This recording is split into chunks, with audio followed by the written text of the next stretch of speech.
மீனாட்சி சுந்தரம் புத்தம் புதிய நெடுந்தொடர் நமது கலைஞர் தொலைக்காட்சியில் காண தவறாதீர்கள்.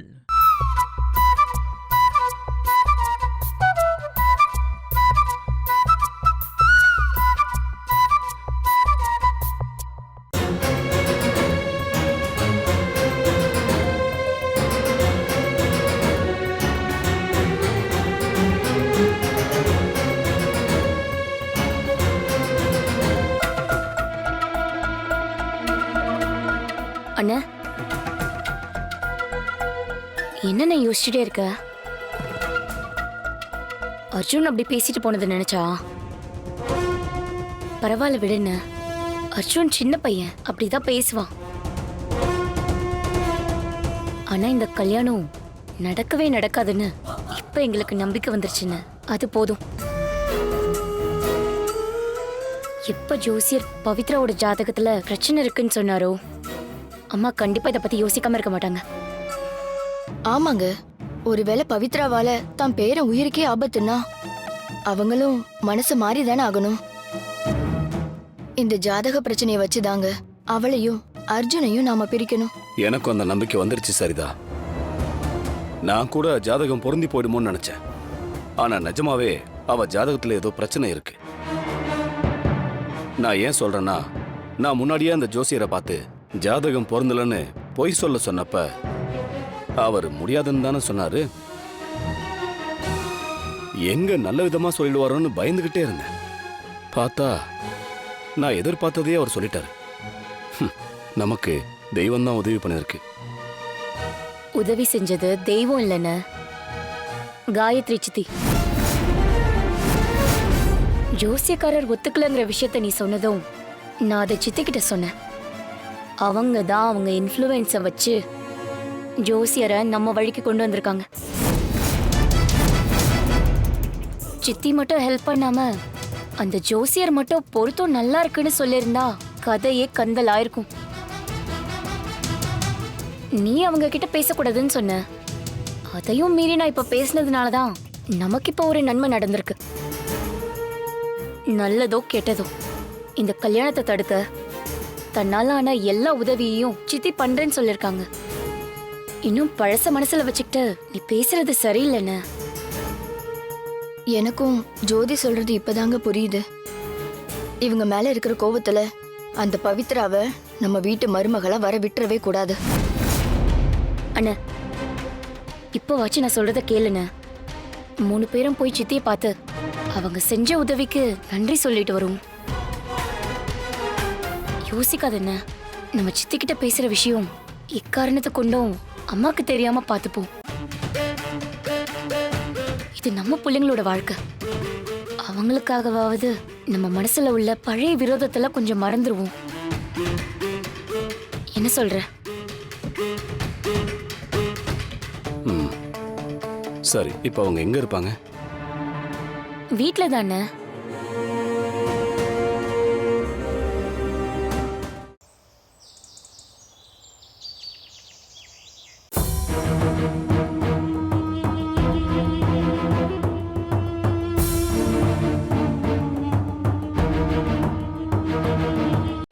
அன்னைக்கு நீங்க ஹாஸ்பிட்டல் வந்தப்ப உங்க மேல இருந்த கோவத்துல என்னென்னமோ பேசிட்டேன். ஆனா அது எதையுமே மனசுல வச்சுக்காம நீங்க எங்களுக்கு உதவி பண்ணிருக்கீங்க. இதுல என்னப்பா இருக்கு? உன் வயசுக்கு நீ கோவப்பட்டா அதை என் வயசுக்கு நான் பக்குவமா தானே எடுத்துக்கணும். முன்ன இருந்த காயத்ரினா நீ பேசினதை கேட்டு கோவப்பட்டு இனி உங்க சவகாசமே வேணான்னு போயிருப்பா. ஆனா இப்ப அப்படி இல்லையே. ஜெயில் வாழ்க்கை என்ன ரொம்ப நிதானமாக்கிருச்சுன்னு நினைக்கிறேன். எனக்கு இப்பவும் உன் மேல எந்த கோவமும் இல்ல கிருஷ்ணா. என் கோவம் எல்லாம் அந்த பவித்ரா மேலதான். அவளால தானே நீங்களே என்னை எதிரியா பாக்குற ஒரு சூழ்நிலை உருவாயிருக்கு. அவ மட்டும் குறுக்க வரலனா நம்ம குடும்பம் எப்பவும் போல ஒன்னா சந்தோஷமா இருந்திருக்கும். கரெக்ட் சித்தி. எங்க இருந்தோ வந்துட்டு இவன் மொத்தமா நம்ம வீட்டோட நிம்மதியே காலி பண்ணிட்டா. போதாததுக்கு அர்ஜுனை கல்யாணம் பண்ணிக்கணும்னு ஆசை வேற அவளுக்கு. ஆனா அந்த ஆசை தான் இப்போ நிறைவேற மாதிரி இருக்கே. ஏய், என்ன பேசுற மஞ்சு? அது நிறைவேற கூடாதுன்னு தானே நாம இவ்ளோ பண்ணிட்டு இருக்கோம். இப்ப கூட இந்த ஜாதக விஷயத்த வச்சு அத்தை மனச லேசா குழப்பி விட்டாச்சு. கண்டிப்பா அவங்க அர்ஜுன் வாழ்க்கையில ரிஸ்க் எடுக்கணுமான்னு தான் யோசிப்பாங்க. அவங்க யோசிக்கிறது இருக்கட்டும், கல்யாண மாப்பிள்ள அர்ஜுன் என்ன சொல்ல போறான்? ஜாதகத்துல என்ன சொல்லியிருந்தாலும் பரவாயில்ல, நான் பவிய தான் கட்டுவேன்னு பிடிவாதமா இருக்கான். அத்தைய கூட வழிக்கு கொண்டு வர்றது ஈஸியா இருக்கும் போல. ஆனா இவ மனச எப்படி மாத்த போறேன்னு தான் புரியவே இல்லை. அதுக்கு தானே சரிதான் நான் இருக்கேன். சுலபமா முடியற விஷயத்துல எந்த சுவாரஸ்யமும் இல்ல. அர்ஜுன் மனச மாத்துறது கஷ்டம்தான், ஆனா அதுலதான் ஒரு கிக்கே இருக்கு. அவன் உயிருக்கு ஆபத்துன்னு சொல்லியும் பவியதான் கட்டுவேன்னு அர்ஜுன் சொல்றான்ல, அவனையே பவிக்கு எதிரா திருப்பி இந்த கல்யாணம் நடக்காதுன்னு சொல்ல வைக்கணும். ஏன்னா வேற எந்த காரணத்துக்காகவும் இந்த கல்யாணம் நின்னா அது பவித்ராவுக்கு ஒரு பெரிய அடியே கிடையாது. இதுவே அர்ஜுன் சொல்லி கல்யாணம் நின்னா அது காலத்துக்கும் அவ மனசுல ஆறாத காயமா மாறும். எனக்கும் பவித்ராவுக்கும் இடையில உள்ள உருவான பகைய நான் தீத்துக்க இந்த கல்யாணம் தான் எனக்கு கிடைச்சிருக்கிற ஒரு கோல்டன் ஆப்பர்ச்சுனிட்டி. இத நான் மிஸ் பண்ணவே மாட்டேன். நீங்க பயப்படாம போயிட்டு வாங்க, எல்லாத்தையும் நான் பாத்துக்கிறேன். அப்புறம் முக்கியமான விஷயம், கல்யாணம் நிக்கிற வரைக்கும் நீங்க 3 பேரும் என்கிட்ட பேசிட்டு இருக்கிறத ரமாக்கு தெரியாம பாத்துக்கோங்க. முக்கியமா அந்த பவித்ராவுக்கு. நாம ஒன்னா இருக்கோம்னு தெரிஞ்சா அவ சும்மாவே இருக்க மாட்டா. சரிங்க சித்தி.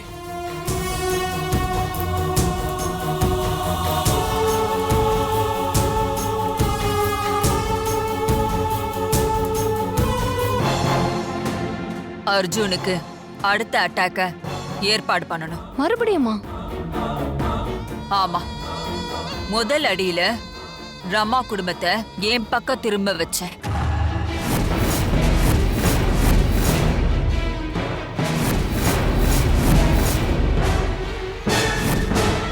அடுத்த அடியில அவங்களை என்கிட்ட இன்னும் நெருங்கி வர வச்சேன்.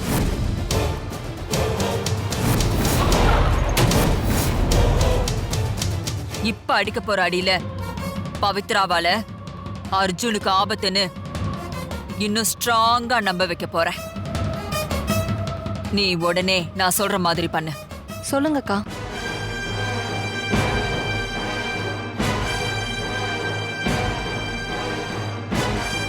ஓகே, சரிக்கா, பண்ணிடுறேன். போ.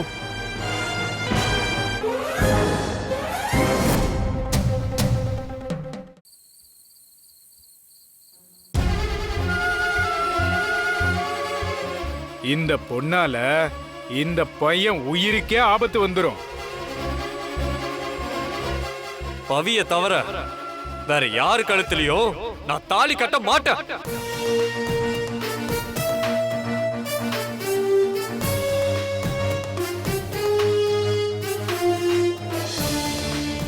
பாட்டி,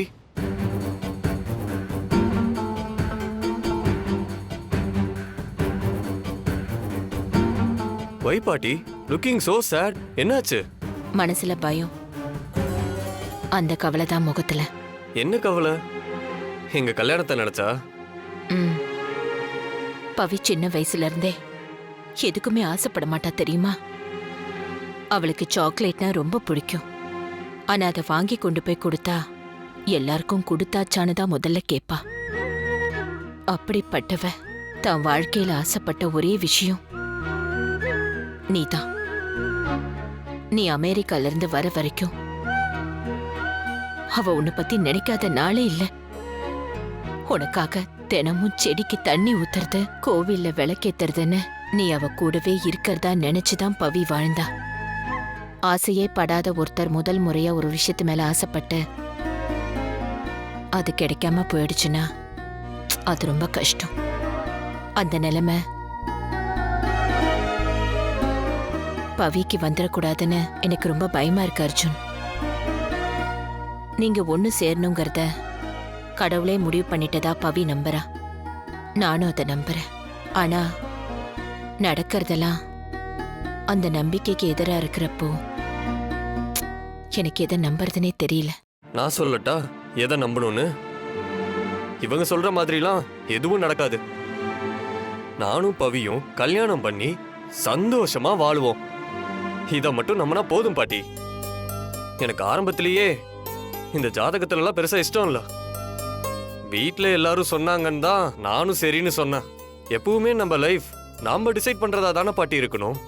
யாரோ ஒரு ஜோசியக்காரர் இப்படி நடக்கும் அப்படி நடக்கும்னு சொல்றத வச்சு நம்ம வாழ்க்கைய எப்படி பாட்டி முடிவெடுக்க முடியும்? ஊர்ல எத்தனை ஜோசியக்காரர் இருக்காங்க. இதுல யாராவது கொரோனான்னு ஒரு வைரஸ் வர போகுது, உலகமே 4 செவுத்துக்குள்ள முடங்க போகுதுன்னு கணிச்சு சொன்னாங்களா? அவ்வளவு ஏன் ஊரே சொல்லுச்சு இதெல்லாம் சிஎம் ஆகிற ஜாதகமே இல்லைன்னு. அதையும் தாண்டி ஒருத்தர் நின்னு ஜெயிச்சு காட்டலையா? அதுக்காக நான் இந்த கான்செப்டுக்கு ஆப்போசிட் ஆனவெல்லாம் இல்ல. ஏதோ ஒரு மேக்ஸ் இதுல ஒர்க் ஆகுது, அதுக்கு நான் அதை வச்சு லைஃபோட முக்கியமான டிசிஷன்லாம் எடுக்கணும்னு இல்ல. என்ன பொறுத்த வரைக்கும் அப்படி எடுக்கிறதே முட்டாள்தனம். என் வாழ்க்கையில பவி இருந்தாதான் சந்தோஷமா இருக்கும்.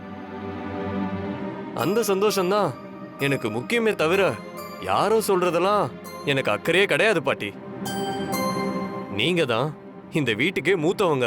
நீங்களே இதை நினைச்சு பயந்தா மத்தவங்களுக்குலாம் யார் பாட்டி தைரியம் சொல்றது? எதுக்கும் பயப்படாதீங்க பாட்டி.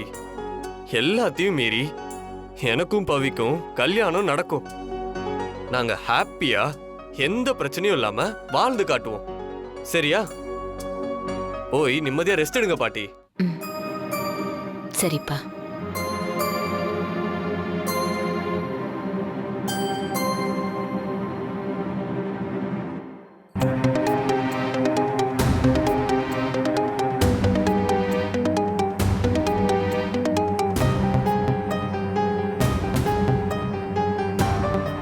பவி, இன்னும் தூங்கலையா? இந்த நேரத்துல என்ன யோசிச்சுட்டு இருக்க? சும்மாதான் அர்ஜுன். சும்மா இத நான் நம்பணும்? ஜாதகத்தை பார்த்துட்டு ஜோசியர் இப்படி சொல்லிட்டாரே, இனி என்ன ஆகும் தானே யோசிக்கிற? அது எப்படி பாட்டியும் பேத்தியும் ஒரே மாதிரி இருக்கீங்க? இப்பதான் பாட்டிக்கு தைரியத்தை கொடுத்துட்டு வரேன், நீயும் அதே பயத்துல இருக்க. பயம்னு சொல்றதை விட இத ஒரு விதமான தவிப்புன்னு தான் அர்ஜுன் சொல்லணும். என்னால உனக்கு ஆபத்துன்னு ஜாதகத்துல சொல்றத நான் என்னைக்குமே ஏத்துக்க மாட்டேன் அர்ஜுன். அப்புறம் என்ன? ஆனா எல்லாரும் என்ன மாதிரியே யோசிக்க மாட்டாங்களே. அவங்களோட பயமும் நியாயமானது தானே. ஏன் நானே அத்தை இடத்துல இருந்தா ஜோசியர் சொன்னதை கேட்டு பயப்பட தானே செய்வேன். இந்த பயம் நம்மள பிரிச்சிருமான்னு நினைக்கிறப்பதான் எனக்கு ஒண்ணுமே புரியல. ரொம்ப கஷ்டமா இருக்கு அர்ஜுன். பவி, அவங்கெல்லாம் பழைய ஜெனரேஷன், அதனால பயப்படுவாங்க. ஆனா நாம தான் எடுத்து சொல்லி புரிய வைக்கணும். இந்த விஷயத்துல நீ கண்டிப்பா கான்ஃபிடென்ட்டா இருப்பன்னு நான் நினைச்சேன். நீயே இப்படி குழம்பி போயிருக்கே பவி. இந்த பவி எனக்கு பிடிக்கல. எப்பவுமே சந்தோஷமா எதையும் பாசிட்டிவா எடுத்துக்கிற பவியை தான் நான் விரும்புறேன். எப்பவும் அப்படி இருக்கிறவதான் நானும். உன்னோட உயிருக்கு ஆபத்து வரும்னு சொன்னப்போ அந்த வார்த்தை என்னை யோசிக்க வச்சுட்டே இருக்கு. சரி, இருந்துட்டு போகட்டும். என் உயிரே உனக்காக முடிவு பண்ணிட்டேன். அது ஒன்னாலதான் போகணும்னா போகட்டுமே. அர்ஜுன்,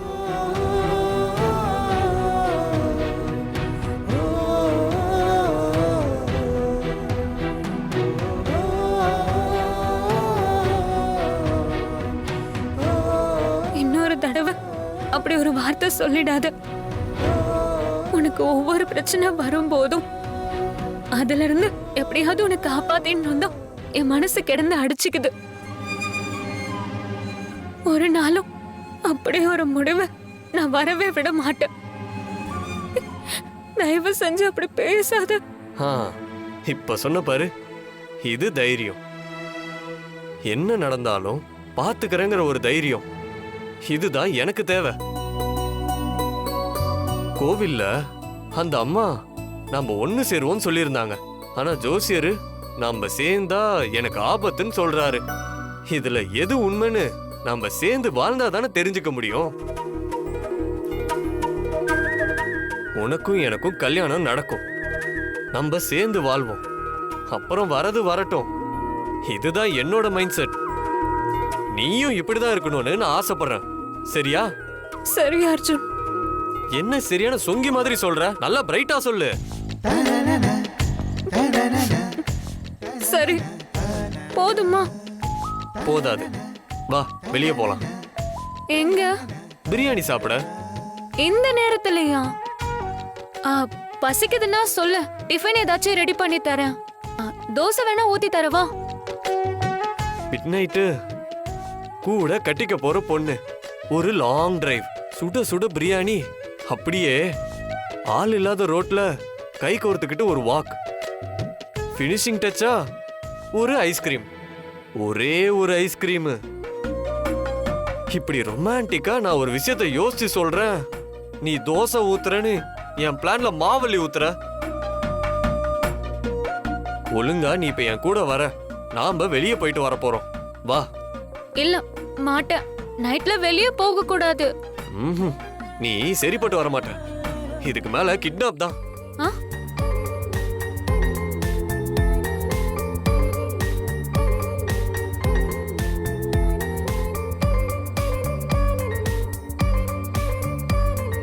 ஒரு லாங் டிரைவ் போலான்னு பார்த்தேன், ஆனா உன்னை இப்படியே தூக்கிட்டு ஒரு லாங் வாக் போயிட வேண்டியதுதான்.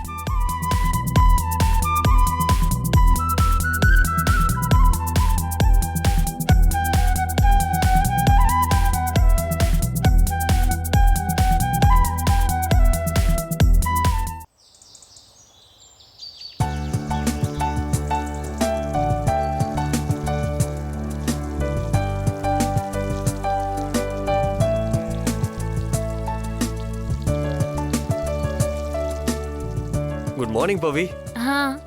எப்படி பவி இவ்வளவு சீக்கிரமா எந்திரிச்ச? ஏன்? நேத்து நைட் நாம போட்ட ஆட்டத்துக்கு நான் செம்ம டயர்டு. எனக்கு இன்னும் தூக்க கலக்கமா இருக்கு. ஆனா நீ நல்லா ஃப்ரிட்ஜ்ல வச்ச ஆப்பிள் மாதிரி ஃப்ரெஷ்ஷா இருக்கியே. அதுக்கு தான் டைம்க்கு கரெக்டா தூங்கணும்னு சொல்றது. 3 மணி வரைக்கும் ஆட்டம் போட்டா இப்படிதான்.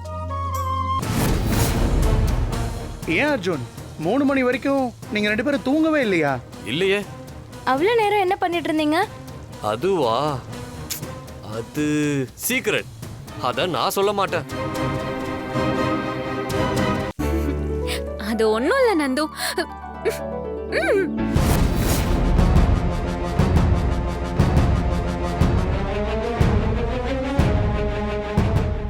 இவன் என்ன பண்ணா தெரியுமா?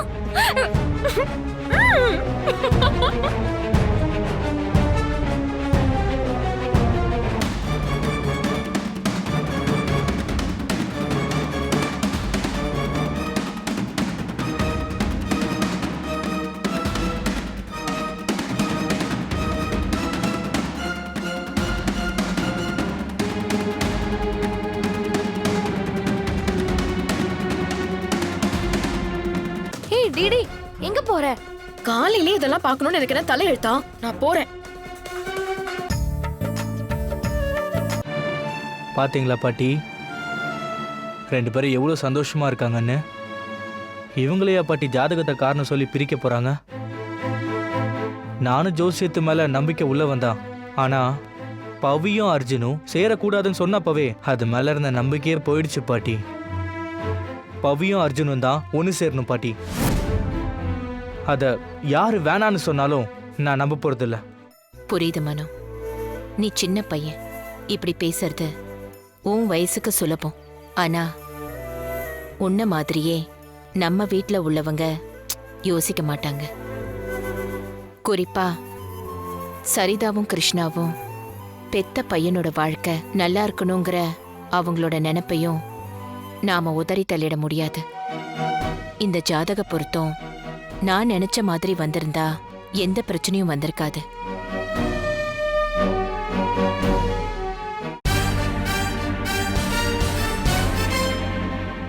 டிடி, என்னாச்சு? டிடி என்னாச்சுமா? வெளிய போய் பாருங்க, அவங்க மாம்ஸும் பவியும் எப்படி விளையாடிட்டு இருக்காங்கன்னு. ஜாதகம் செட் ஆகலன்னா நேத்து தான் அவ்வளவு தூரம் சொன்னீங்க. அதை எதையுமே கண்டுக்காம 2 பேரும் சிரிச்சிட்டு இருக்காங்க. என்ன திமிரு பாத்தீங்களா நீ? இந்த விஷயம் தெரிஞ்சும் அர்ஜுனை விட்டு விலகி போவான்னு பார்த்தா இன்னும் நெருங்கி பேசிட்டு இருக்கா. அவளை நீ வா, இன்னைக்கு ஒரு வழி பண்ற போ.